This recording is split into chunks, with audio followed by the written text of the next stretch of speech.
Okay, so you want your emergency fund to include two prices. The first price is a saving amount for 6 months or 6 months to a year worth of your rent.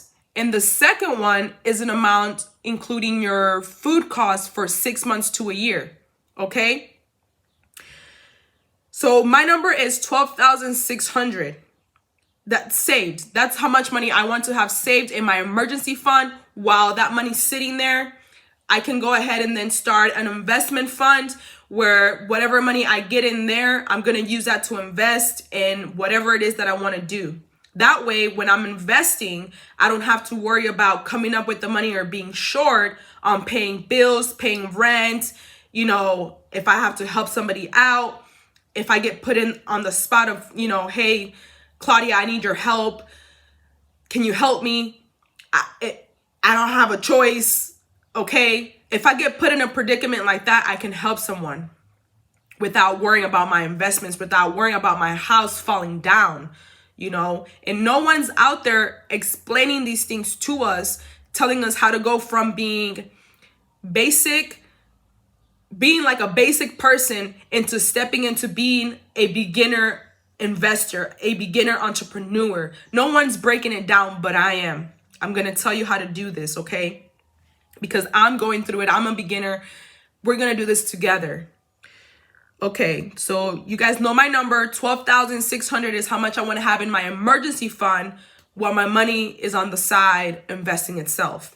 Okay?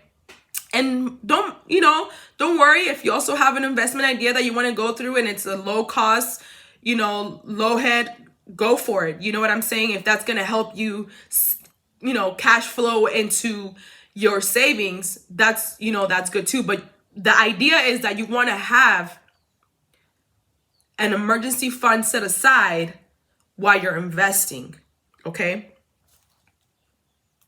This will keep us from touching our investments and most importantly, our profits. This is why I'm telling you this, because we don't want to touch our profits and then we can never see that we're making money. We can never see it. We can never grow into it because as soon as we make the money, we need it to pay rent. We need it to pay a bill. So that's why I'm saying set your emergency fund aside so your investments can grow. You can see your profits and you can see your money doubling, okay? And this is actually going to lead into something else that's very important, and it's your mindset, okay? Because if you're working, eventually what you're working towards is going to start building your mindset because you see things working, you see things falling through, you see things failing. Your failures can also kind of create your mindset towards money, towards your belief system.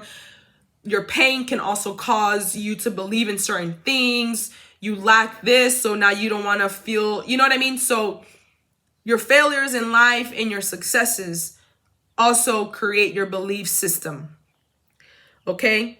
So once you come up with how much money you need to start your first goal, aka your emergency fund or your safety net, you become frugal.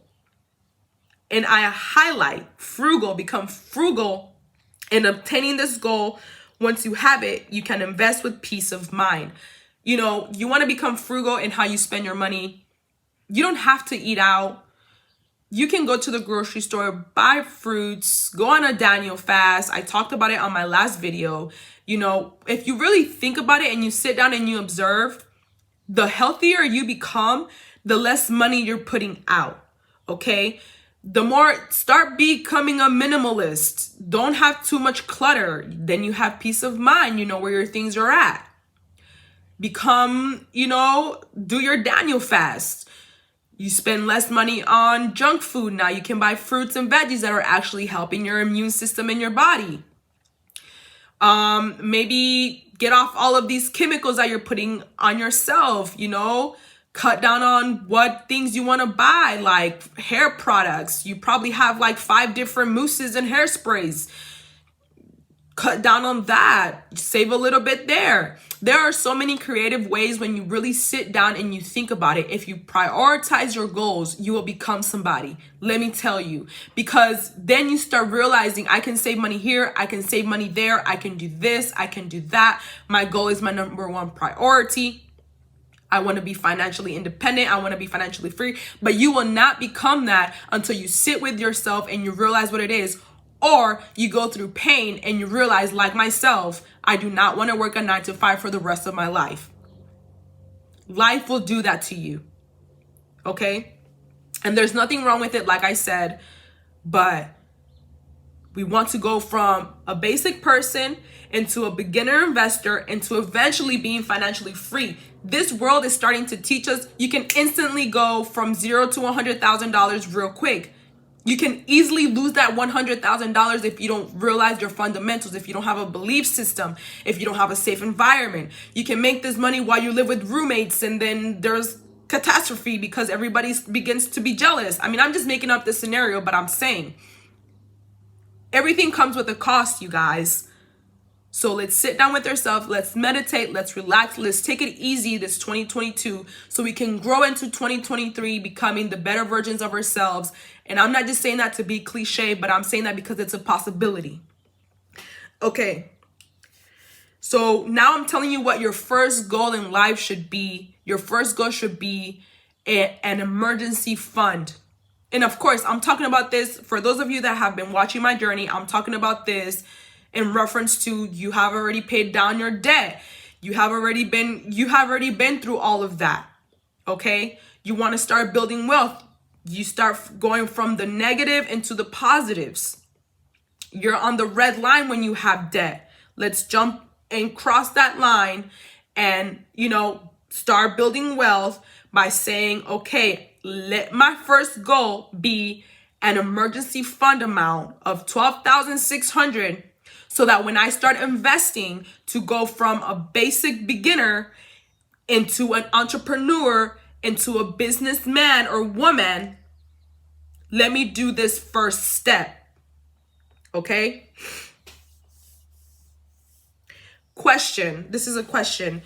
We need to pay attention to what does long-term wealth mean to us. I could not build anything because I was building with my hands and destroying things with my feet because I didn't understand these simple concepts of if you want to jump to the next level, you need an emergency fund. Whether you want to invest in real estate, whether you want to invest in the stock market, whether you want to invest in cryptocurrency and NFTs, whether you want to invest in a business, franchises and things like that, you need to have an emergency fund set out for all of these things. You can first start out with that $12,600, but as you start increasing and your income starts increasing, make sure to start dumping money and depositing money into that safety net. That way it'll grow with you as your investment starts increasing. Now, let's say you come up with an opportunity of, hey, there's an opportunity of me buying a house worth the amount that I have in my safety net. Go for it. Use it. But then start a new safety net. That way it's like another account that you have in your life. That way, if this fails, you can still sustain your lifestyle. You can still sustain yourself. Okay, so this took me about 2 years to comprehend, and I'm giving it to you because it's crucial to our growth and because I feel that you can grow if you apply it. It will do you no good if you watch my videos and you hear me talk about this that took me 2 years to understand for you to not apply it into your life. Okay? So one thing that I want to speak on that has also taught me and has groomed me into who I am today is, I had a house, I sold it for less of its value. I went out and I traveled a little bit, but I didn't invest any of the money. I didn't save any of the money. And this is why I had to go back to getting a job, is because I didn't have a safety net. So learn from my mistakes. Learn from my mistakes so you can save yourself the trouble, okay? Like I said before, the goal is to live life and learn and grow from other people without you yourself having to go through mishaps, okay? I've tried to invest in the stock market before. I owned stocks in Apple. I had to sell them because then I needed to pay something. Okay, so it's that cycle of here's the money, I know what to do with it, but then I'm stuck back in that cycle of, well, I don't see the money. I'm not making the money, but I'm investing. This is what I'm supposed to be doing. I had a house. I sold the house. I'm investing. I sold the house. I invested in cryptocurrency. I put a couple thousands into cryptocurrency, and that didn't create any income for me because I couldn't even give it time. Okay, if I would